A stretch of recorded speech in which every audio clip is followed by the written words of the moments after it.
मित्रांनो, आत्ता आपलं खुराक बनवायचं सुरू आहे. आपल्या खुराकमध्ये आपण गहू, मका, डाळींचा चुनी, गव्हाचा भुसा आणि हा आजोला पण थोड्या प्रमाणात मिक्स केलेला दिसतो आहे. आम्ही आमच्या जनावरांना हा खुराक भिजवून देतो आणि संध्याकाळच्या वेळेस देतो. ज्यावेळेस द्यायचं त्याच्या अगोदर 2 ते 3 तास आम्ही हा खुराक भिजवतो.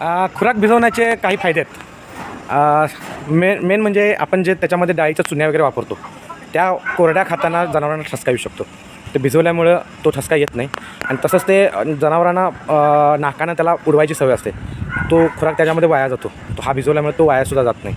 दुसरा आणखीन एक म्हटले थोडाफार पचायलासुद्धा हा सोपा जातो.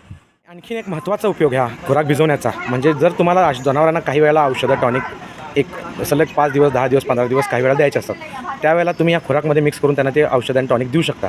त्यासाठी वेगळं तुम्हाला त्यांना औषध पाजायला जाण्याची गरज नाही. भिजवलेला खुराक असल्यामुळे त्यात औषधं असलेली जनावरांच्या लक्षात येत नाहीत. ते सहजरित्या ते खाऊन टाकतात आणि आपलं काम त्यामुळे फार सोपं होतं.